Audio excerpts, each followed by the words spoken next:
BookTube! My name is Sarah and welcome to the Bookish Knitter. Today I'm coming to you with a What I Read This Week. So this actually goes a couple extra days. Normally this would be like the length of the vlog, which would have been Monday through Sunday. Monday being what date was last Monday? Oh my goodness, I don't know what anything is anymore. So this would have run normally from the 25th to the 1st of December, but I'm including the 23rd and 24th of November as well, because I didn't film vlogs that day, so it's actually 7, 8, 9 days, but I did finish 7 books, so I'm pretty pleased with that. So let me go through them for you guys. Some of them were on the shorter side, a couple Babysitters Club books, so don't get too excited. So the first book that I finished was The Truth About Stacy by Ann M. Martin. The third book in the Babysitters Club series. I read this on my Kindle. I gave it 4 stars. Yes, I'm rereading through the series. No, please don't judge me. The next one that I finished was Bedtime Stories for Privileged Children by Daniel Fox. This was delightful. So this was very short. I did listen to it on audio, on Audible actually, and it does have bonus content if you listen to it on audio. And I recommend that you listen to it on audio because Daniel Fox himself narrates it, and he is a British comedian, and he has an insane Instagram. You need to follow him on Instagram. I'll leave a link to his Instagram below. And he does like sketches of these stories. Some of the stories were new. Some of them were ones he had already done on Instagram and that I had seen. But there's something about seeing him do it like on video that's hilarious because I can't describe it. He holds this wine glass as he's telling these stories. They're hilarious. So these are completely satirical, tongue-in-cheek stories for very privileged children.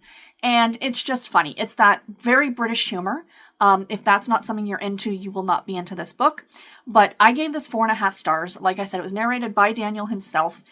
Again, if you are a fan of his, or you like British satirical kind of humor, you might want to check this one out. Try it on audio if you can. Like I said, I do have the physical edition of the book. I bought it to support him because I am a big fan now. I mean, he's got a huge following. He's headlined shows. He's written a stage musical, but I'm just such a fan of his work.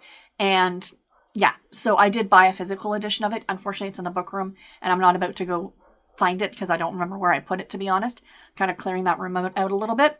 But yeah, I absolutely recommend this one if that's your kind of thing. It might not be for everybody. Like I said, very tongue-in-cheek, very British. You've got to take it with a grain of salt. It was a lot of fun. I enjoyed it quite a bit. The next one that I finished was A Match Made in Montana by Joanna Sims. This is the 4th book in the Brands of Montana series. I read this on my Kindle and I gave it 3.5 stars. And it is Harlequin Special Edition novel number 2404. So this one I thought was book number 1. The Harlequin website steered me wrong because they said it was book number 1 in the Brands of Montana series. It in fact is not. It's book 4, as I mentioned. There are 3 books that came before it. And as I was reading this one, I'm like, I feel like I'm missing something. Like they're talking about Josephine, who's our main character in this book, about her twin sister's romance with this guy. And I'm like, I feel like there's a story here that I'm missing. And it wasn't until after I finished the book and I went on to fantasticfiction.com and I found that there's these 3 books that come before the series. Now, even on Fantastic Fiction, this is listed as book number 1. The first 3 books are not numbered, like numbered 1, 2, and 3. But if you go on Goodreads, they are. So I will be going back in December and reading what is actually going to be, or what is actually book 1, and then 2, and then 3, and then continuing on after this one. So anyway, on to this story. This is the story of Josephine and Luke. So the reason this got 3.5 stars instead of a 4-star from me is because Josephine at the beginning of this book was dating somebody. Now this takes place over the course of a summer when Josephine and Luke join Jordan, which is Josephine's twin sister, and her fiance as they go and spend the summer in Montana leading up to Jordan's wedding. And so at the very beginning, she's dating a guy. They break up just before she gets to Montana. And she kind of pines over him. Not pines per se, but he is definitely in the back of her mind for most of the story. And she is still with this relationship with Luke, like starting this friendship into a relationship with Luke. And I just felt like the ex kind of overshadowed everything. And it wasn't a clean break, if you will. And that kind of put a damper on the relationship between Luke for me, because was she fully invested in Luke, or was he kind of a rebound, if you will? So, I mean, at the end, everything kind of worked itself out. Sorry if you can hear the barking outside. I do have the window open a little bit.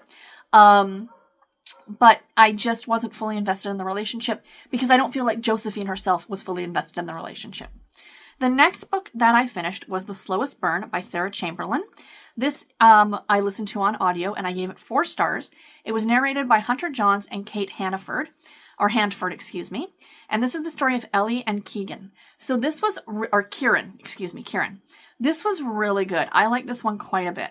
So this one deals with Ellie, our main character, who is a ghostwriter for celebrity cookbooks. Because oftentimes these celebrities are not writing these cookbooks by themselves. These celebrity chefs, they, have someone who ghostwrites for them. I guess it's common practice in the industry. So that's what she does for a living.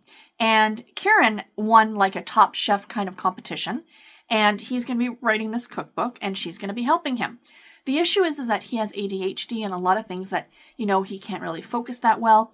And throughout the beginning of the book, she gets very frustrated with him because he doesn't let her know what the issue is. She just thinks he's ghosting her. Like he doesn't want to deal with the book. Like, and her reputation is on the line for this. Like not only that, but money. She gets paid if the book gets finished. If he doesn't work with her, she doesn't get paid. So anyway, they're dealing with that. Of course, a romance develops eventually between the two of them. But there was so much more to this book than just that. There's him dealing with his parents and how he was treated as a child, that he was always a screw-up and he never did things right. They never cared about the fact that he had this diagnosis. It was just him being a screw-up. And it wasn't until he won this like Top Chef thing and, he works as a sous chef in a big fancy restaurant in San Francisco and that he's got this book deal coming, that now they're finally acknowledging the fact that, oh yeah, we're very proud of you now, but they were never proud of him when he was younger. And Ellie herself is actually a widow and she is dealing with her in-laws. Now she lives on her in-laws' property. They have the main house. She lives in like the carriage house. And there's a lot going on there. And what I really liked about this book is that oftentimes with romance, you find the one true love trope, if you will, where, if the person was married before, there was something wrong. Like they weren't their soulmate. They weren't, there was something bad about, not bad per se, but it was just never right. They should have never been together, or they were on the verge of a divorce before the person passed away or whatever the case may be. You saw this was very prominent to me. I'm remembering it from the Virgin River book, the first book in the Virgin River series, where her husband, was made out to be this horrible person. And it wasn't until she met, the love of her life. And I've always hated that trope because you can have more than one. There isn't just one true love. It's different people for different seasons, if you will. And, I love the fact that was acknowledged, that maybe the spouse that Ellie had, he wasn't perfect, but he was perfect for her at the time. And now Kieran is the perfect person at this time for her. Does that make sense? So yeah, I really like this one. Again, 4 stars. I recommend it. I thought it was really cute, really fun. Now, I did listen to it on audio, but I have to admit, I didn't particularly love the audiobook because neither Hunter Johns nor Kate Handford really changed voices. They just narrated the book. So, and I know I complained about the male narrator doing female voices, but there was no difference at all between the male and female lead voices as you were going through the story. And that kind of got a little confusing. So be that as it may, your mileage may vary. You do you. However you want to do it, whether you want to read it or audio it. That's kind of what sets me back sometimes on audio, is, the narration itself. So anyway, it is what it is. I just thought I would acknowledge that and let you guys know that that's the situation. The next book that I finished was Mary Ann Saves the Day by Ann M. Martin, book 4 in the Babysitters Club series. Read this on Kindle, gave it 4 stars. Yes, another BSC book done. The next one that I finished after that was Rescue Murdered Gentleman by Vicky Delaney. This is the first book in a year-round Christmas mystery series. I listened to this on Hoopla. I gave it 4 stars, and it was narrated by Amy Deuscher, I think. Deuchier is how the person's last name is spelled. I like this one. This was a reread for me, but I wanted to reread it so I could get started and continue on with the rest of the series. I will be reading book 2 in December. And this is, our main character's name is Mary, and she lives in Rudolph, New York, which is on the shores of Lake Ontario. Sounds like near Rochester, which would be on the opposite side of the lake from me, I think, roughly. And in this one, a man comes to town to from World Travel Magazine or something like that, and he's going to highlight this Christmas town because the town bills itself on being Christmas year-round, hence the title, A Year-Round Christmas Mystery, and he ends up getting murdered, and the story goes from there. I'm not going to get into the whole mystery because it is a mystery, but even though I'd read it before, it wasn't until the very end that I went, oh yes, that's how it ends. So I had kind of forgotten. It wasn't as big an exciting reveal as you would normally have, but it was still a fun enough story. I loved the Christmas aspect of the town, and Mary was a great character, but I think going forward, I might just be reading these ones instead of doing them on audio. We shall see. But I did like the audiobook, don't get me wrong. And yeah, I enjoyed this one. 4 stars. And the last book that I finished this week was Take Me Cowboy by Maisie Yates. This is the first book in the Copper Ridge Desire series. So this was a Harlequin Desire novel. And I borrowed this one from the Toronto Public Library to read, and I gave it 3 stars. So this was one of my lowest rated books of the month. I think it was my lowest rated book of the month. I didn't love this one. Even though, in my opinion, Maisie Yates books are like pizza. You can't have bad pizza. You can have pizza that's not as good as other pizza, but it's still good pizza. And that's how I feel about Maisie Yates. Her books might not all of them be perfect, but they're still highly enjoyable. And even a 3-star is an average rating. It's not a bad rating. It's just not the best. And this was the story of Anna and Chase. And Anna and Chase are best friends. And they've been best friends since they were 15 years old. And she is kind of the guy's guy, or the guy's girl, if you will. Like, she has older brothers. She was raised by her dad. She is a mechanic who works on, like, tractors and big farm equipment. Chase works with his brother on their local ranch. And like I said, they've been best friends since they were 15. And she has been invited to this gala. And her brothers have bet her that she can't get a date. So she ends up working out something with Chase, and they're going to be each other's dates. But they need to make it seem like they're together so she can win the bet. Like, she just didn't ask Chase to be her date. Like, she actually got a guy to go with her. So the thing is that he tries to change her. He tries to feminize her, if you will. And that's where I kind of got a little bit lost with this story. Very My Fair Lady, Pretty Woman kind of an idea. He dresses her all up. Now, towards the end of the book, he realizes that he was trying to turn her into something she was not, and acknowledges that fact. So I'll give credit for that. But that still kind of weirded me out as I was reading the story. Also, in true Maisie Yates format, these books get very, very spicy.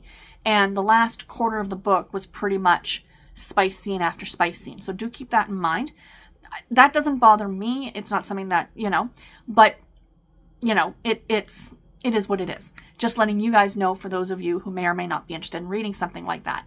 So yeah, again, it wasn't a bad book. I just kind of wigged me out a little bit with the whole changing the person thing. But again, it is rectified at the end of the book, which is good. I liked it. I'm going to continue on with the series again. It's Maisie Yates. She can't write a bad book, in my opinion. So anyway, guys, that is all that I have for today's video. I hope that you enjoyed it. Let me know in the comments below. Oh, sorry. Hold on. Sorry about that. Poor Presley is still dealing with this cold, and I didn't want you guys to have to hear him coughing as we were recording this, or as I was doing this. So what is coming up on the channel this week? Actually, what am I currently reading? Let's start there. So currently I am reading The Holiday Honeymoon Switch by Julia McKay. I'm about 90 pages into this one. I am enjoying it, and I am actually reading it physically. I do have an audio copy of it, but I wasn't particularly loving the audio, so I switched over to the physical edition, and I am enjoying it quite a bit. And then I am also reading, for my category romance pick, because I do like to have a category romance book going, is Moonlight, Menorahs, and Mistletoe by Nancy Warren. I'm reading this on my Kobo Clara color. It's off, so that's why it doesn't look as bright on the cover. But yeah, I am reading that one right now and enjoying it. I'm only a chapter into that one so far, so yeah. But I am enjoying it so far. It's a Hanukkah romance, which is always enjoyable.